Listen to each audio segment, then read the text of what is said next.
I was listening to the story about, it was a story of a family in Washington, and the little boy called the Bigfoot the Cowboy Man. And he had, apparently it had made an effort to steal this kid. And it hit me.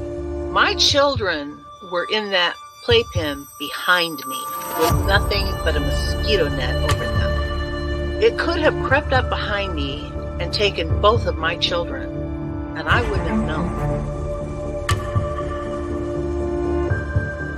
Father just got like a Mustang or something from Wyoming, okay? He had it out in the corral because he couldn't put it in the barn in the stalls with the other horses. It would kick and made all the other horses nervous. Had a Seminole Indian working the horse trying to break it every day. They had it out in the corral. This skunk ape snuck up behind this horse and grabbed it on its hindquarters. This particular horse kicks out, jumps over the corral, runs into the pasture, to get away. At this point, the rancher's out there just blasted away with the 30-30.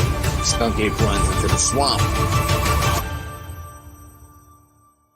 I went up there one day after that, or 2 days after that. I went up there and sat in the silence up there, and I'm telling you, man, it was free. It was crazy.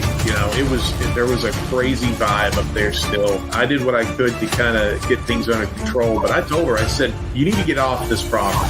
I feel like no matter how strong you are, it's almost like standing in the ocean. You can't stand still without moving your feet. You're going to get knocked over eventually, no matter how strong, whatever. You can't withstand a barrage of weird spiritual energy.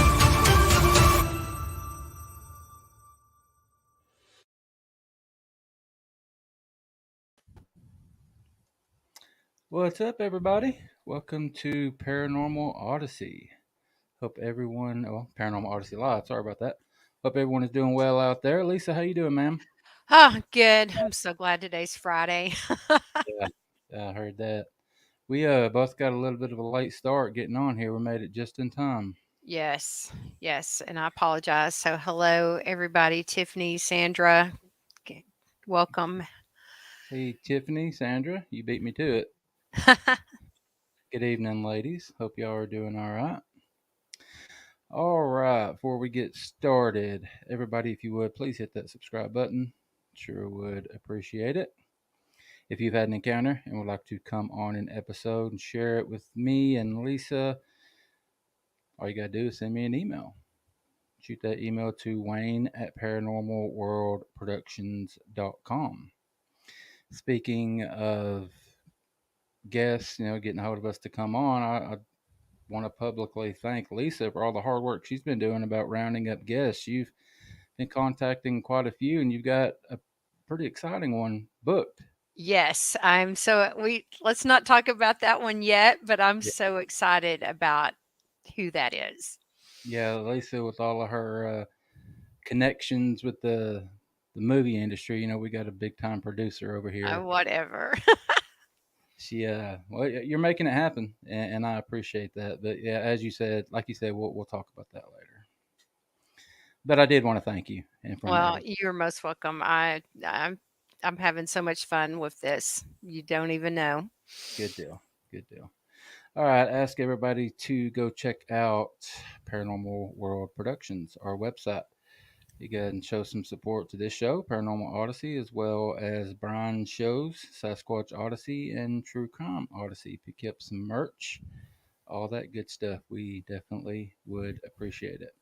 Also want to ask everybody to go check out Manimal Research on Facebook if you're not a member already. Ask that you, if you're interested in, doing some Bigfoot research or just some inside information, just head over there and join us. I'd love to have you. All right, before we get going, as everyone can see up there, we had Bryan Bowden scheduled to come on this evening. Well, as you know, Bryan is a member of Bronxville Paranormal, which was founded by his good friend, Mr. Al Santoriga. Al's been on a few times.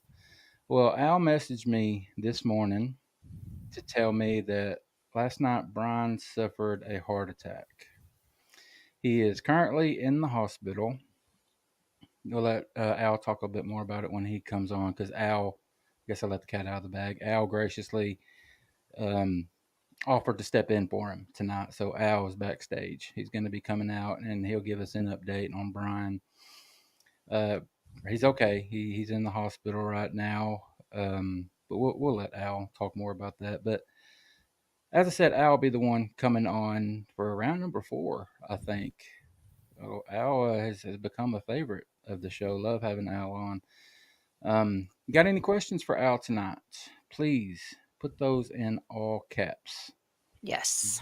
Would appreciate that. Makes it a little bit easier for Lisa to see it and get it over to me and get your question up.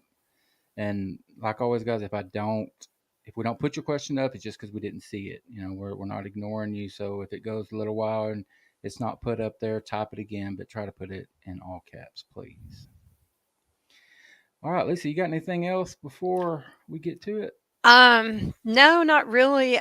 Did you want to put that picture up or Oh, I do. Oh, thank you so much for reminding me of that. I've got it on here. I think everybody will like that. You go ahead and tell the backstory about that one, Lisa. Okay. So this picture came to me from a friend of mine, and they were out 4-wheeler riding in the woods, and they went to the old Fort Douglas. It used to be a church and a school, and it is in the middle of nowhere. And when I say in the middle of nowhere, it's in the middle of the National Forest, nowhere. And she was in there, and there was it's a hot spot for ghosts. A lot of people go there, try to pick up orbs, try to pick up voices. It's just a very active spot. So she was in the back with her camera, and a guy was up front, and you'll see the picture when Wayne puts the picture up. He was on the stage with a voice recorder trying to catch voice recorders. She was in the back snapping the pictures, trying to catch orbs with her camera. And it's pitch dark in there, and the only light is coming from this guy's cell phone who's on the stage. And I will just let Wayne put the picture up, and y'all tell me if you see what came out in this picture. See how quickly it takes y'all to notice. Yeah. And I sent it to Wayne, and Wayne is like, holy crap. Do y'all see that? Anybody see that? Comments. I don't think we've got our full crew in here tonight. No, we don't. They'll trickle in. But Yeah. let me blow this up a little bit. See. Yeah. Is that not creepy as hell? Oh, it's creepy as hell. Y'all see that little girl? Yeah. And imagine seeing that after you've been in there when you didn't see it, and then you look at your phone when you get back home. You're going through your pictures, and you find that's the case. That's the case with them. They didn't know until they got home. didn't know it till they got home, and they were going through all their pictures. Yeah, look at her legs. Like, yeah, that's what's so weird the way about it. Over it just doesn't look natural. Yeah. Yep. But the only light in there was what was coming off his cell phone. So she was taking that with her flash. Now she took that with a flash. But that's what came. That's what was staring at her when she got home and looked through her pictures. We're gonna bring Al on here in just a second and let him talk about it. See what he thinks about it. Yeah. Yeah, that's creepy as hell. Yeah. When I first saw that, and I said, "Can we show it? Can we talk about it Friday night?" Oh yeah. Yep. All right, are you ready? Let's bring Al on. Let's bring Al on. Al, what's up, brother? Hey, Wayne. Hi, Lisa. Nice to meet Al. you. Nice to see you. Hey, did you see that picture, Al? Yeah, obviously. I've seen that picture. Yes, yeah. Pretty interesting photo. I got a couple of questions about it. Was that photo taken through a window? No, she was actually in the back of that room when she took the picture. Okay, my next question is the woman's face that's in the photo. Mm-hmm. Does she know who that is? No. No. Okay. Nope. It looks like a little girl. Yeah. It just looks like the head belongs to someone else and the body belongs to a different figure. Yeah. It doesn't look like the head goes to that body. Exactly. That's what I thought too. That's why I asked if it was through a window, because it could have been a reflection of somebody behind her with a flash or something like that. Yeah. Because you could see, like, where the head is going up to his shoulder, there's like a blue line. Yeah.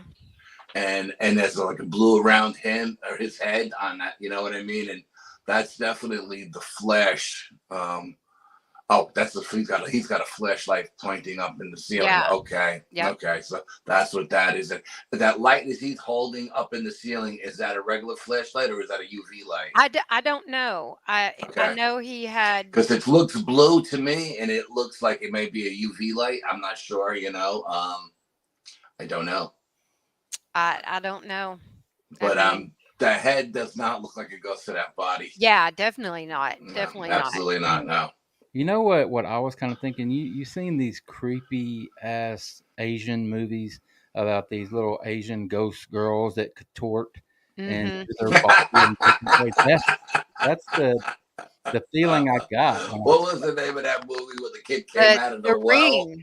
The Ring. Yes, The Ring. scared the hell out of my daughter for years. I was scared the crap out of me too. Oh, that was funny. Yeah. Hey, Al, can you pull your camera down a little bit? Your name is covering up half your face, and I'm sorry about that. we need to see how pretty you are. Yeah. Oh, yeah. That's, of course. Yeah. How's that? Better? Is he frozen to you, or is it just me? He's frozen to me. Al, what's going on, buddy? You usually have great reception. Yeah. No. I mean, I updated my phone and everything. I never have a problem, but. Am I back? Do you know if I'm back? I'm not back. You are not. I'll tell you what, Al, if you don't mind, because I want to get it right before we get going. If you would, buddy, would you go out and come back in and see if that helps? Sure, absolutely. Oh, wait, there you are. He's moving now. I'm okay now. How about now? Yeah. I'm good. Yes, sir. Yeah, I don't know. I mean, I updated the phone and everything, so there shouldn't be any issue with the StreamYard.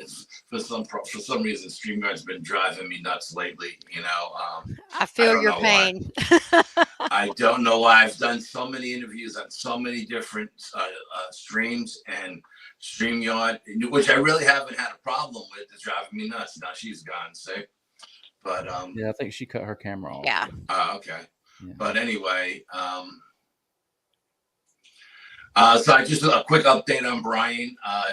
Just as we were going on, his wife called.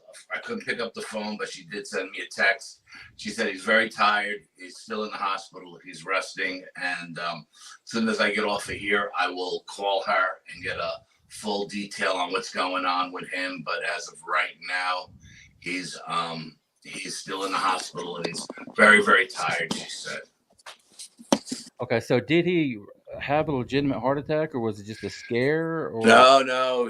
The doctor told her that she would come home from the gym and she found him on the couch, sweating profusely, white as a ghost, clutching his chest. And she dragged him out and put him in the car and raced him to the emergency room. They took him right into surgery, and the doctor said if she would have came home 10 minutes later, he would have been dead. Oh my God! So he did have. Yeah. That's terrible. And Bryan being Bryan, as they're doing the surgery on him, putting a stent in, the doctor noticed that one of his clogged arteries was starting to branch off, like to create new arteries. And the doctor's like, well, I've never seen this before. I know it happens, and Bryan told the doctor, because it's an alien heart, it's not a human heart. That's what he told the doctor in the middle of the surgery. He's so nuts. I'm sure the doctor probably thought he was hallucinating, but Bryan being Bryan, that's what he said. It's not a human heart, it's an alien heart. So now, how was he even conscious during the surgery? They don't put you to sleep anymore. I don't know. I'm not a heart surgeon. I don't know how they do these surgeries.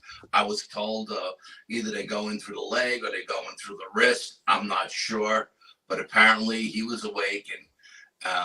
Now wait a minute, Al, you're telling me you're not a heart surgeon? Is that what you're saying? No. I'm a brain surgeon, but that's another story. But yeah, no, and I'm sure if they were going in with like through a vein, they probably had a monitor that they were watching. Yeah. And I'm sure Brian probably told them to turn it towards him so he could tell them what to do. You know? Yeah, you're probably right. You know, we had Brian on, and I was really excited to have him back. We had such a great. Yeah, he was in bed. He could barely talk, and he's telling his wife, talking to his wife on the phone, and he's telling her, "Tell Al he's got to fill in for me tonight. I had an interview set up. He's got to call Wade." And then I was like, "Dude, I'll take care of Wade. Don't worry about it. If he wants me to come on, I'll come on. Don't worry about this. Just worry about yourself. That makes me feel good. The man's over there flying, and he's thinking about Paranormal Odyssey. Yes, and he did not want to disappoint you. You know what I mean? He didn't want to leave you hanging. All right. Well, I can't wait till he's feeling better and we can get him back. Yes. Absolutely. Yeah. All right. So Al, what's on the slate tonight, buddy? What do you want to Wayne, I've done so many interviews in the last 2 months. I don't remember where we left off. I know we talked about Bigfoot on the first one. I think we touched on Dogman on the second one. You know what? We did hit on. You shared your Bigfoot encounter, which was one of the best firsthand encounters. Right, and I'm almost positive the second one we did was Dogman related because you wanted to go there, and it was the paranormal one, wasn't it? What was paranormal? I don't know. I don't remember. I've done so many. I can't keep track of who's who. You and Brian and your cameraman went out. Okay. I told you the Nuclear Lake story. Okay. And then Dogman was the third one. Oh, okay. I thought. Okay. I didn't remember which one we were on because, like I said, I've done so many, and I've done like 2 or 3 or 4 for some other people, and apparently I'm doing a lot of stuff over in England, and they like to do like parts 1 through 4 or 5 or whatever. So I'm just like, I don't know what I'm talking about anymore. But if you want to talk Dogman, we'll talk Dogman tonight. Absolutely. I thought we were going to go UFO, but we'll talk Dogman. No, you've already done Dogman, so let's. Well, you said I did what you would call it. I did the paranormal one. Yeah, we're on live broadcast arguing in front of everybody. No, we're not arguing. I just don't remember what we talked about. Time out. How about this? Al, since I don't know anything about the Paranormal Society you belong to, can you tell me about y'all just a little bit since I'm brand new to this? Yeah, Bronxville is actually a little town in Westchester, New York, and I worked there with a bunch of friends of mine, and we're all into the paranormal. And we started going out on the weekends and going to different locations and investigating. And we were actually up here in the Northeast. We have these ancient stone chambers. Okay. That nobody knows who built it. Try to pass them off as root cellars. Right. They're above ground and they're made with stones that weigh like 10 tons. You know what I mean? So right. They're not root cellars. And we were at a Native American mountain called Nina Mountain. And we were doing an investigation. And there was like 5 or 6 of us inside one of these ancient stone chambers. And a family was walking by as we were doing the investigation. And one of the kids said, "Wow, are you guys a paranormal team?" And I just blurted out, "Yeah, we're the Bronxville Paranormal Society." I don't know where it came from. It just came out and very naturally. And then the name just kind of stuck, BPS. It was easy to remember. And then my brother said, "You belong to other groups. Like I belong to this UFO group." And he says, "And there's a lot of, people in there with a lot of paranormal experience. You should put a real team together. It's just instead of just going out with friends, that don't know what they're doing." And I did. And Brian was the first guy I picked. And he's been my right-hand man ever since then. And that's how the team actually came together and the name came together. Cool. Because we all worked in this one little town, Yeah. Yeah. Well, I'm remembering we did have it scheduled for you to talk about your UFO stuff tonight. So if that's what you were expecting to do, and that's what I was expecting, let's just roll with that. Yeah, whatever you want to do, man. I'm easy. I got a ton of stuff. You know what I mean? I've just done 3 more paranormal investigations, so it doesn't matter. I saw you were on one the other night, and I can speak to all. I've seen you all over Facebook with all the interviews you've been doing. Yeah, so if you want to start with the UFO stuff, okay. Yeah. I had my first UFO sighting when I was 10 years old. My father had an A-frame garage. Me and my best friend were up on the garage listening to music one night, sky watching. And I'm looking north and he's looking south. And we had a little portable radio up there listening to the rock station out of New York City. And we seen these lights dancing in the sky really, really high, And we're like, what's that? And we couldn't figure out what it was. So I jumped off the garage roof, went into my father's garage. He had a big spotlight he used to use when he went crabbing at night. He put the light on the water and the crabs come right up to it. So I grabbed his spotlight and I went up on the roof and I said to my friend Rich, I said, watch this. And I did like a Morse code. And these 3 lights that were dancing just stopped. So Rich is like, whoa, what's that? He goes, let me try. So he did like a Morse code, a little bit different than mine. And they did it back. And then I did it again. And one dropped. I mean, this thing was as high as a star. And in a thousandth of a second, it was just above the air traffic coming out of the city. And it was just like right there. And we jumped off the roof as fast as we could. And we ran into my room and hid under the bed. And we thought we were getting abducted, And my father came in and seen us under the bed. So what the hell you guys doing under the bed? Dragged us out from underneath. And that was my very first UFO experience. And then from that point on, I started waking up with nosebleeds at night in the morning. There would be blood all over the wall, all over my pillow. One night I got out of bed and I was sleepwalking, which is something I never really do. And I was taking these giant steps. And my mother and father were watching the late news. And my father goes, where you going? And I said, I'm going home. And he goes, oh, really? Where's home? And I said, the moon. And I was like, I thought I was walking up a stairway going up to the moon, going home. And he turned me around, kicked me in the ass. He said, get back to bed. And from that point on, it's just been like one thing after another. 2012, I seen UFOs every single day, every single night. I thought I was losing my mind. Called my brother in Michigan. He's a parapsychologist. And I said, Frank, I think I'm losing my mind. And I told him what I was seeing. It was like, you have to take a camera. You have to get photographs of it. You got to get video of it. So I started driving back and forth to work with a camera because I was commuting from upstate to downstate. It was like an hour and 15-minute ride each way. And no matter when I went to work, it was always dark. It was either 4 o'clock in the morning going there or 7 o'clock coming home at night. So I'm always driving in the night. And I'm typically not the kind of guy that thinks everything in the sky is a UFO. I got to get like a vibe. If I get a vibe and I get a feeling that something says, pay attention to this is important, then I'll pay attention to it. If I look up and I see a light flashing and I don't get any feelings, I just keep going. You know what I mean? And so I was seeing every single different kind of craft you could possibly think of.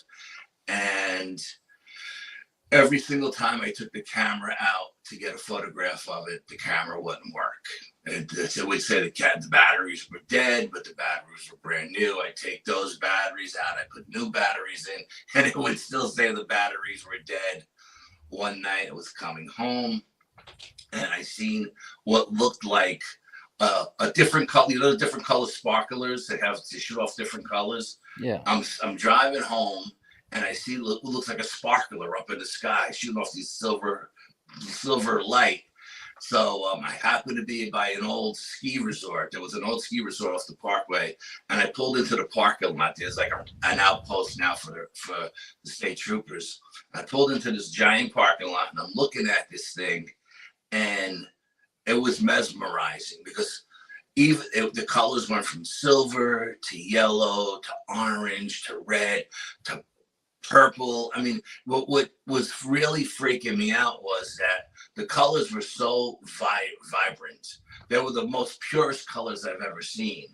But I couldn't understand how I was seeing the blues and the dark greens and the purples against the black ink sky. You know what I mean? It was like, how am I seeing these darker colors? I can see the lighter colors, but what, you know, and I'm sitting there and I'm looking at it, and I do a time check. Every time I see one, I check my watch to see what time it is, make sure I don't lose any time.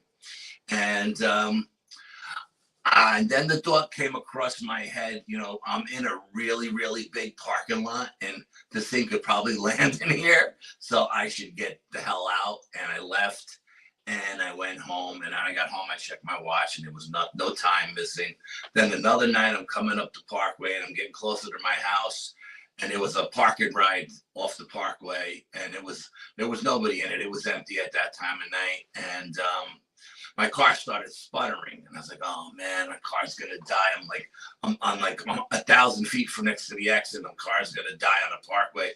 So I pulled off into the parking ride, and as I got the car into a spot, I looked up, and there above the gas station was something that I would describe as what do they call Ezekiel's wheel in the Bible? Ezekiel seen the wheel.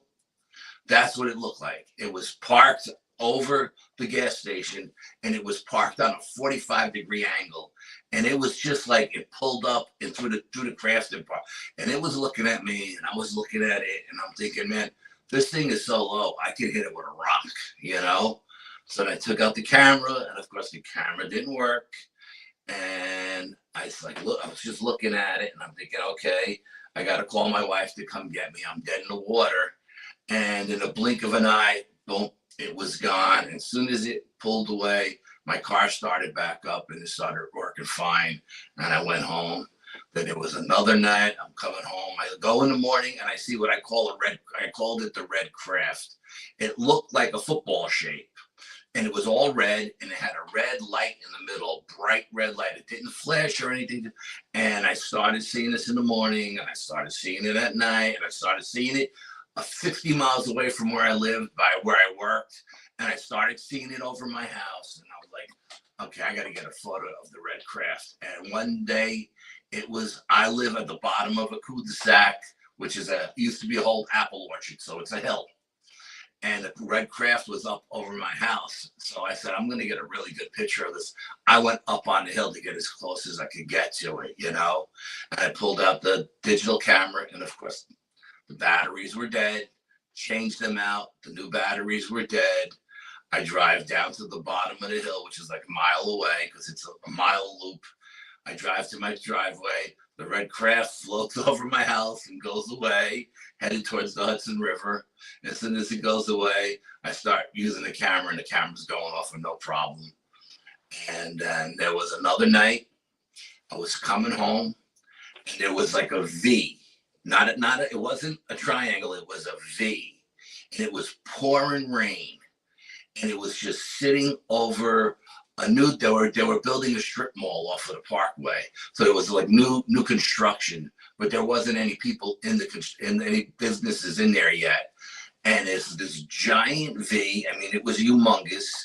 And it's got this light coming down out of the center of it. And I'm looking at this, and I'm slowing down, and I'm thinking, I can't be the only guy in the Parkway seeing this. You know what I mean? And I said, okay, you know what? I got to turn around. I got to go get a better look at this.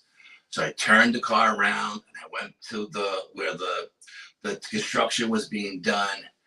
And when I got there, there was fog about 3-4 feet high, just like maybe just above the top of right up to the top of the door where the window starts.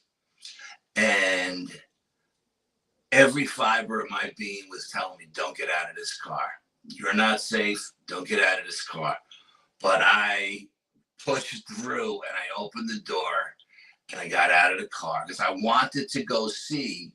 I thought this beam of light was actually sucking out the electricity of the strip mall. That's what I thought it was doing.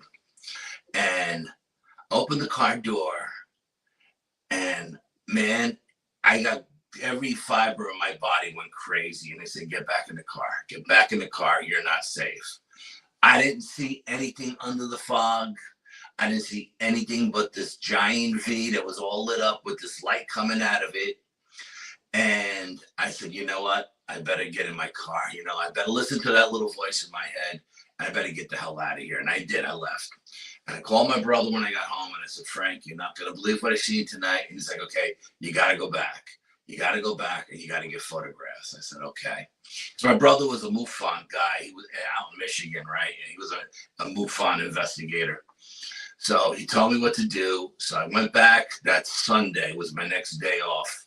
And when I went back, there was a catch basin off to the left of the strip mall where all the water from the parking lot was draining into. And there was a stream in front of the catch basin that was running so hard from that rain that we had, you could have surfed off it, okay? But the catch basin was bone dry. I mean, like the dirt was crackling, and I noticed, I got up on something high. I don't remember what I got up on, but I took a picture of it, and I noticed that right around the catch basin where the water was, all the grass was burnt. So whatever this light was, it was siphoning up the water. At the same time it was doing that, it was drying the dirt and burning the grass around it. There was a giant burn ring around the grass. And I got those pictures, I took those pictures, and I sent them to my brother. And I don't know what he did with them, but I mean, that was crazy, And then there was a time, my friend, we'll call him Kyle, we're leaving work. This was down in Yonkers, New York. We're leaving work, and we were the last two guys to leave the building that night. It's pitch black. He just locked the door. We're leaving, and it's freezing cold. Like it's like 20 degrees out, but there's no wind, so it's not that bad. And we're just hanging out, shooting the breeze by the front of the cars. He was another UFO guy. He believes in all of that stuff, and we're just talking, and I see way up in the distance a star that looked like it was flickering, So I said, Kyle, look at that. That's a UFO, man. It's coming for us, And he was like, don't mess around, man. I don't want to, don't joke like that. And I was like, no, in all honesty, I thought it was a star with high altitude clouds going by, giving it the appearance of flickering. Hand to God, that's all I thought it was. So I'm busting Kyle's chops because he's afraid. So I said, watch this, and then go into my car, and I do a Morse code with my headlights. No sooner did I finish doing the Morse code, this star made a beeline towards us. Right? Now, we're in front of the building. There's a giant field outside the building, like the size of a football field, surrounded by trees with no leaves on it, because this is the dead of winter. I'm going to say January, something like that, mid-January. And so we're standing there, we're looking at this thing. Now he's freaking out. He wants to run back into the post office. And I was like, dude, if you go back in, you're going to set the alarm off, and the postal inspectors are going to arrest both of us, And I'm like trying to stop him from going into the building. And we watched this craft, and it was a V-shaped craft. As it got closer, it went from a bright star or a light to like a V-shaped craft. And it got about 100 yards away from us.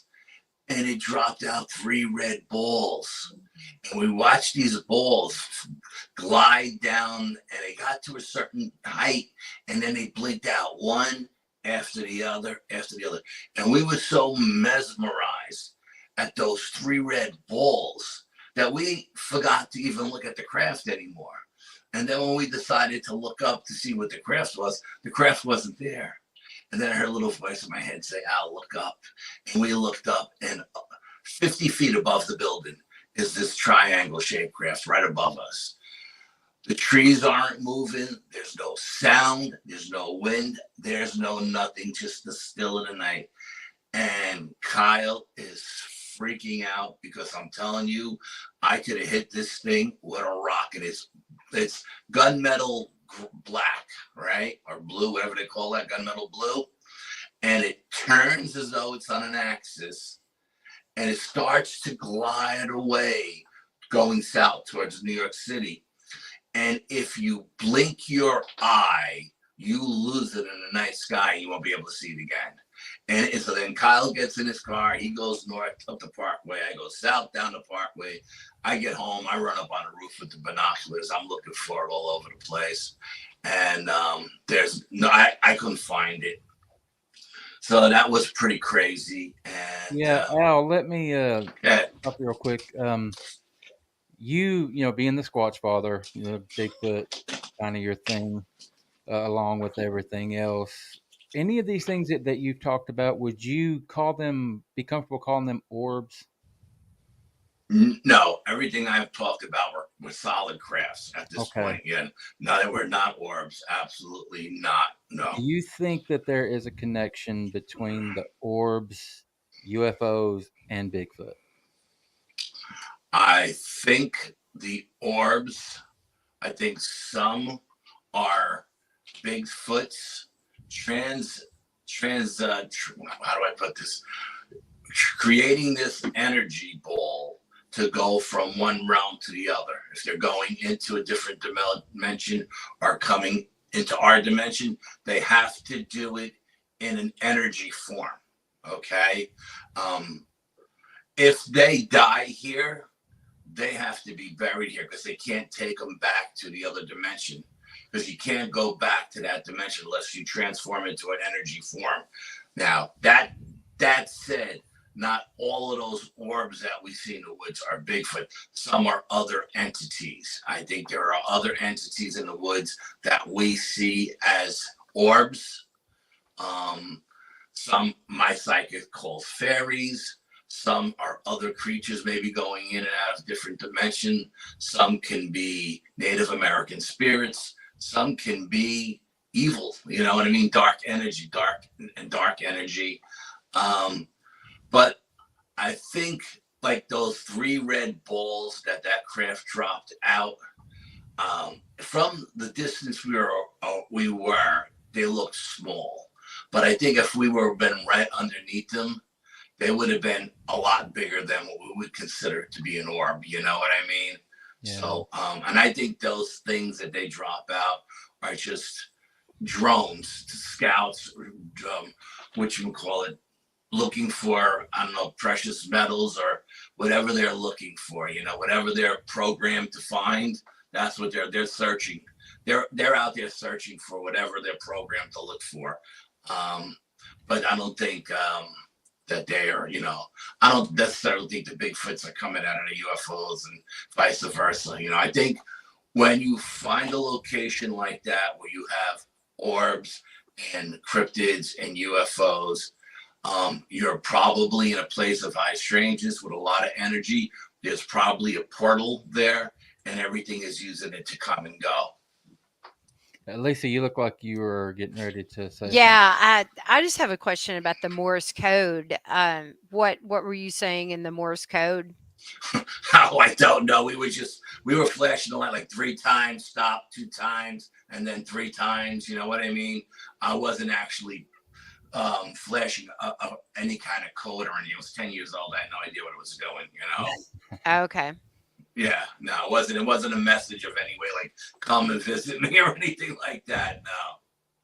Now, I know that you've had some things happen to you, waking up with nosebleeds and walking, like sleepwalking and stuff like that. Do you feel like you've ever been taken though, other than these things? Yeah.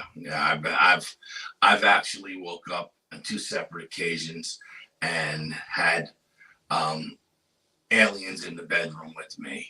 Yeah. Oh, let's hear about that. Yeah. Well, okay. Well, I'll give you the short version because we don't have a lot of time. The very first time I had a terrible headache. I couldn't, my eyes were hurting. And I went to all these different doctors and no one could fix me. They were going to do like a spinal tap on me because they couldn't figure out what was wrong with me. But before I was getting scheduled to do a spinal tap, I took my wife and kids to a Native American powwow. As we're walking through the powwow, a shaman, or at least that's what I thought he was, a shaman, came out of like a area where they had like the little room set up, right? And he said, you have something dark attached to you, and if you come in here, I'll cleanse you. I said, okay. I go, how much is this going to cost me? He said, no, I'll do it for free.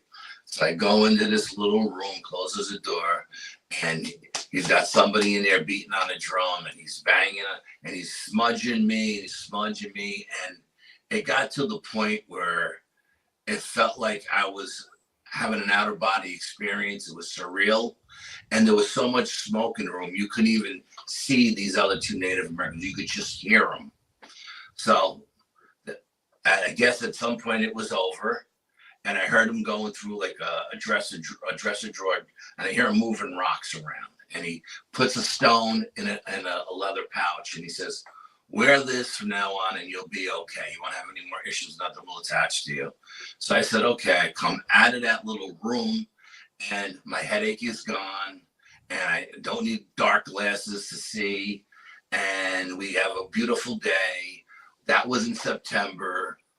That October, my daughter dressed up as Dorothy from The Wizard of Oz.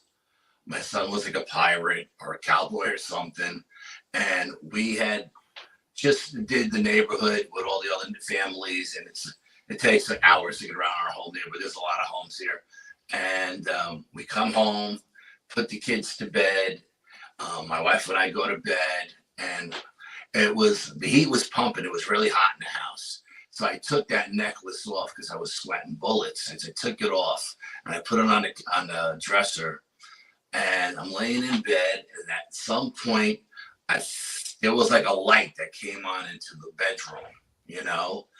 And when the light came onto the bedroom, it kind of woke me up, but I wasn't in my physical body. I was having an outer body experience.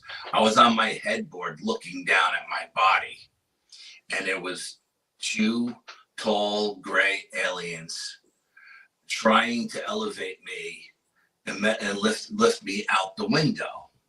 And I'm thinking, while they're doing this, I'm thinking, well, first of all, how the hell are they going to get me out the window? It's closed. It's October. You know what I mean? Number one. And number two, I got a 125-pound canine German Shepherd. Why isn't he tearing these things into asshole, you know?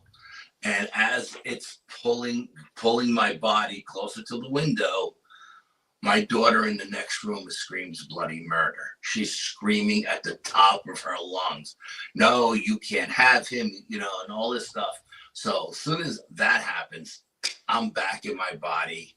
The dog jumps up. I jump up. My wife jumps up. We run into the kids' room, and my daughter is wrapped around my son's legs, holding him down. My son has no idea what's going on. He's crying hysterical. I said, Amanda, what's going on?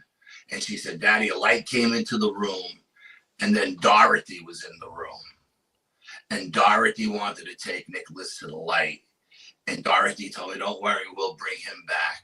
But I said, no, you can't have my brother. And I fought with Dorothy. She was fighting. The alien was trying to pull my son, and she was holding him down, you know?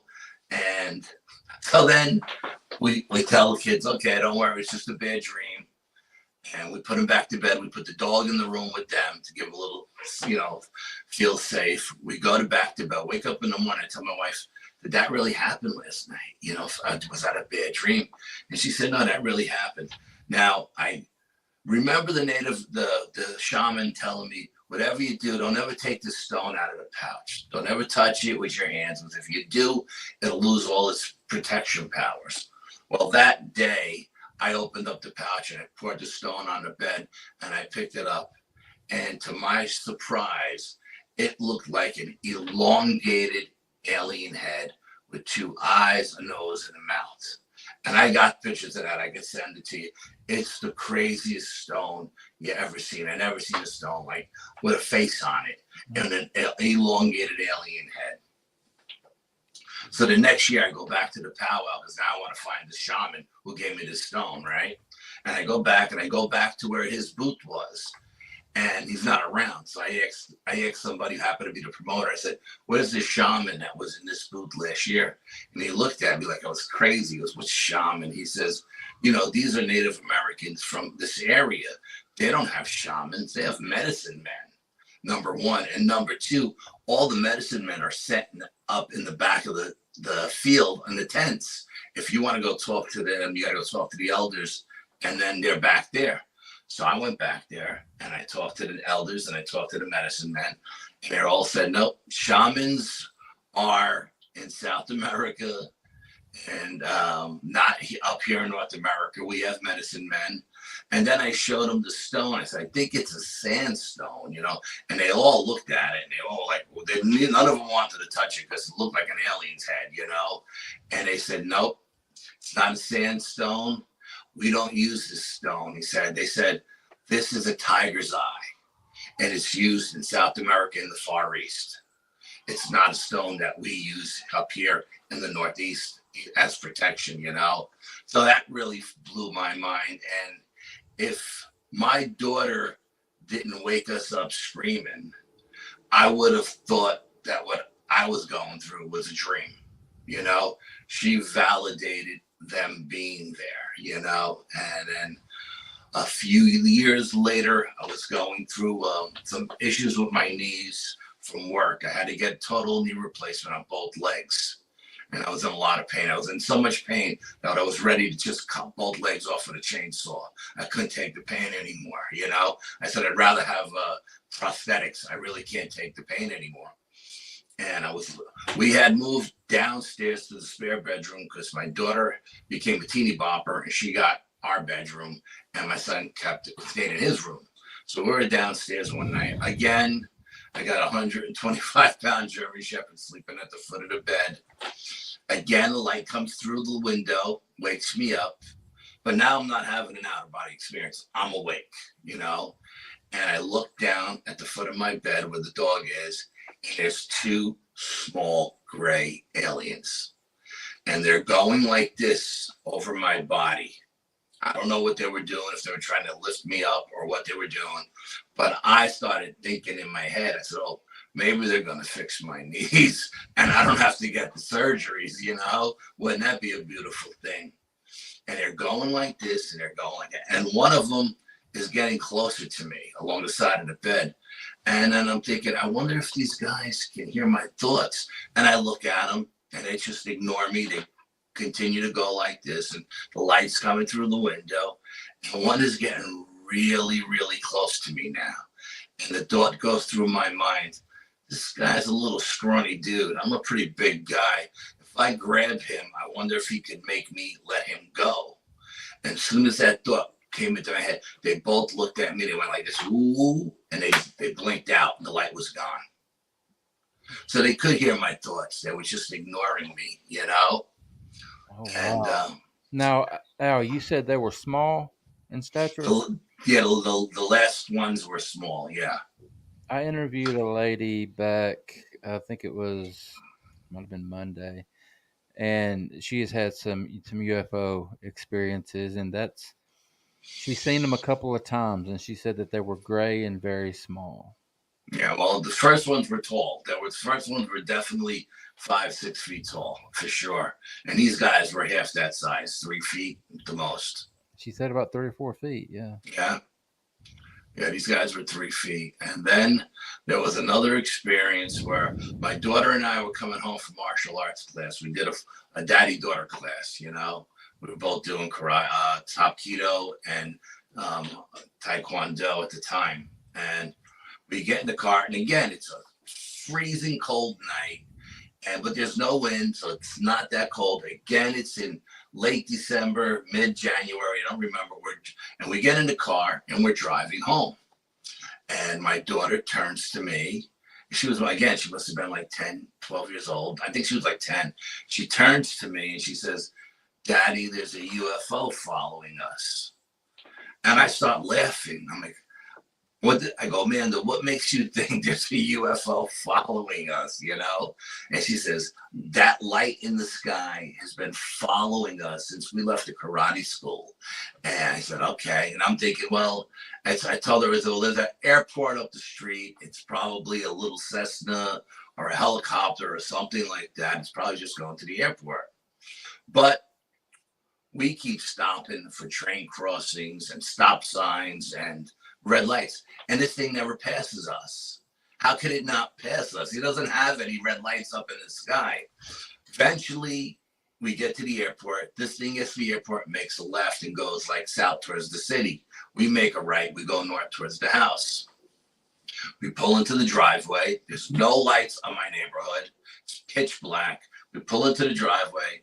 The sensor lights go on. She jumps out of the car to run up to go inside. I'm messing around with all the sparring equipment in the trunk. I'm taking that out of the trunk. And she gets about halfway up the walk and she starts screaming hysterical. So I look up and go, what's the matter? She goes, look, Daddy, there's a UFO over the house. And there's a triangle craft parked above my house. I mean, again, so close I could hit it with a rock. So I'm looking at this craft and I'm pissed. I'm like, how dare you come to my house? How dare you? You know, like I'm really, really pissed. And at this point in time, I didn't have any firearms. I was into the martial arts and my weapon of choice was a samurai sword. So I go get your mother. And my wife comes out on the deck with my son and she goes, what's going on? And I go, look up. And she looks up and she sees the UFO and she goes, oh, hell no, I don't want anything to do with this. And she runs in the house. I go in the house. I get my dog. And I'm sitting there looking at it, and it starts to float by me on the driveway.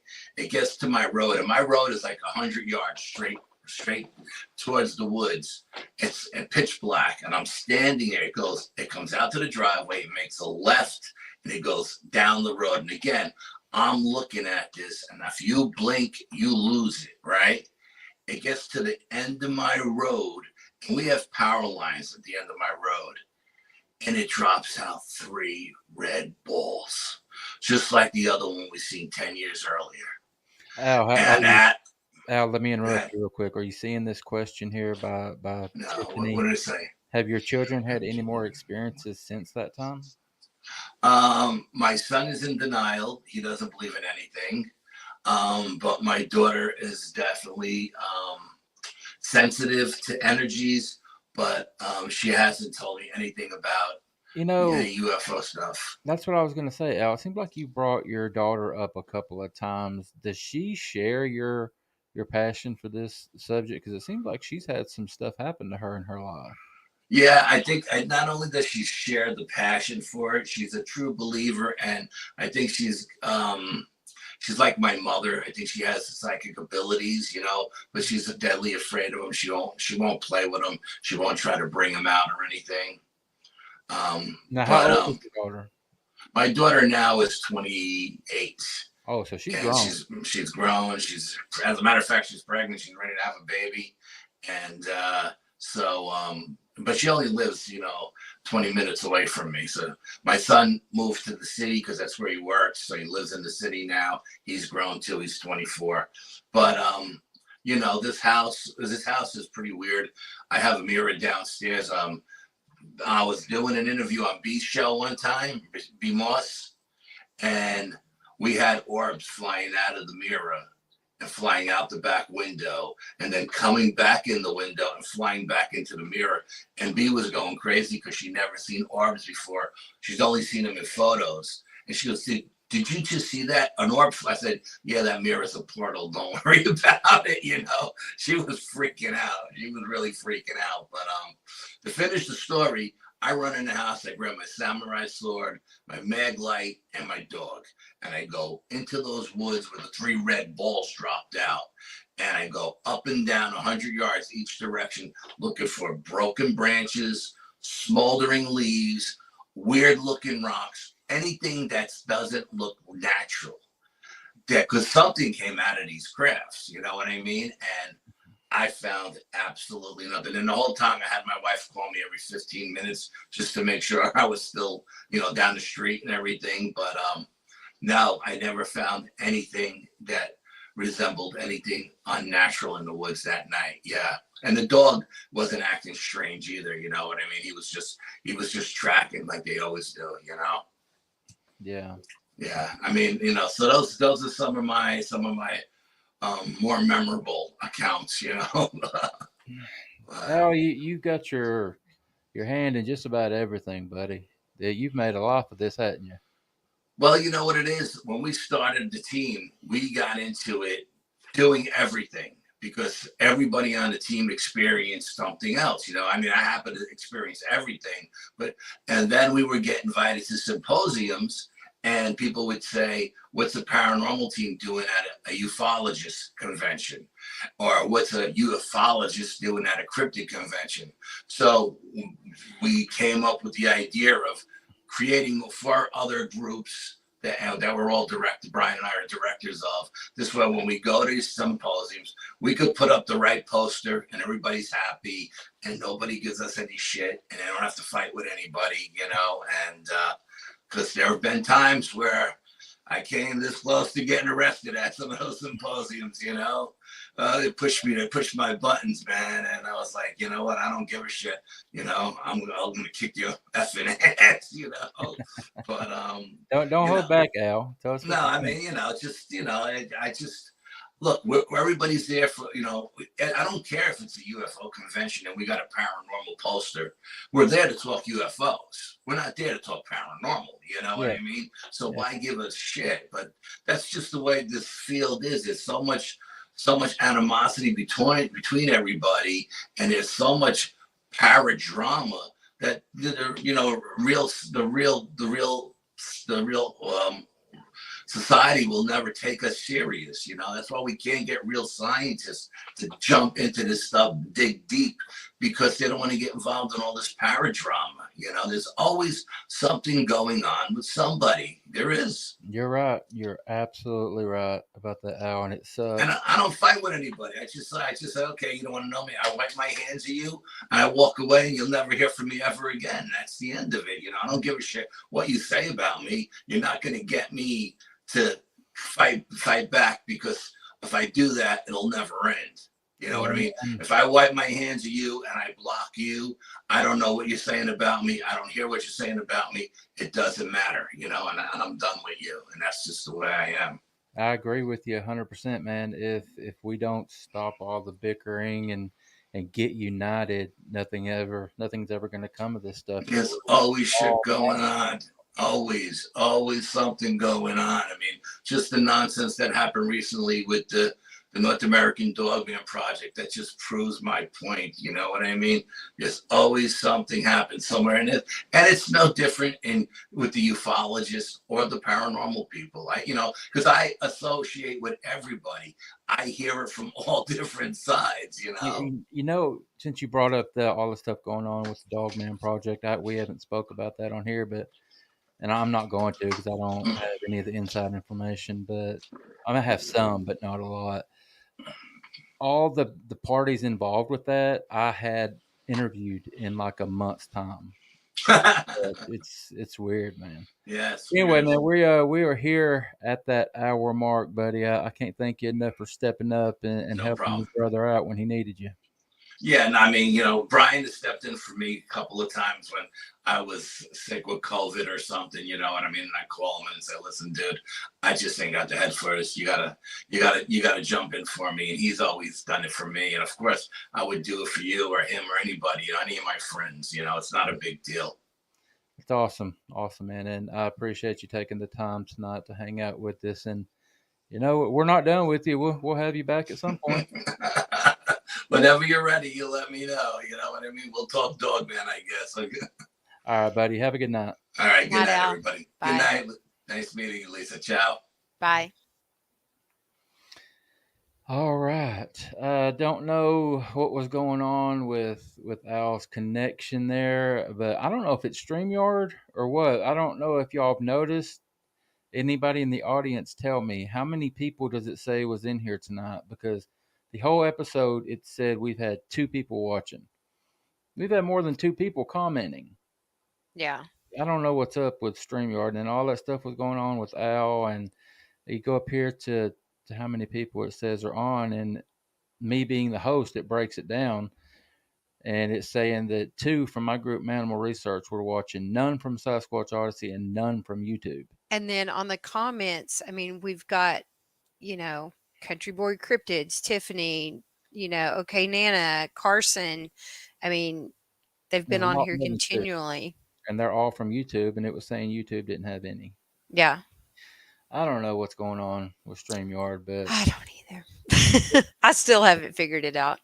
yeah, we got to get to the bottom of it. I love StreamYard. I think they make it easy, and they allow you to do a lot, but when something goes wrong, it seems like it goes wrong. Yeah. That hour went by quick. It Though. did. It did. Al's a talker, and that's a good thing when you're hosting these shows. It sucks to have somebody on and you got to pull information out of them. Oh yeah. You know. Yep.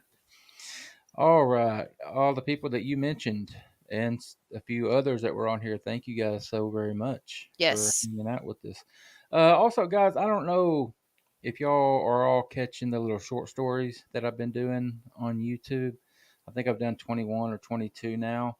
Getting pretty good feedback on them, but I would like to hear from you guys, my regulars. Carson comments on them quite a bit. I appreciate that, buddy. He watches them. Sandra tunes in and watches them, but I haven't seen anybody else comment. Let me know what y'all think about those guys.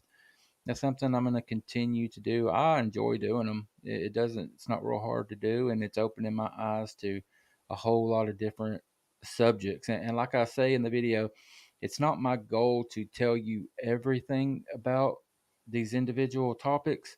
It's my goal to open your eyes to them. And if you're interested, go and do your own research and look more into it. Like, first one I did was Spearfinger. I've done the Black Eyed Children, Moon Eyed People. I just did the one, can't remember the lady's name, that was buried alive in South Carolina in I think the 1800s. Julia Laguerre was her name. That one was creepy as hell. But guys, let me know what y'all think about those. And I send me. went Oh, go ahead. I went down a rabbit hole of Land Between the Lakes from last week's episode. Really? Yes, What? I'm obsessed now with Land Between the Lakes, and I really hope that y'all get that expedition together.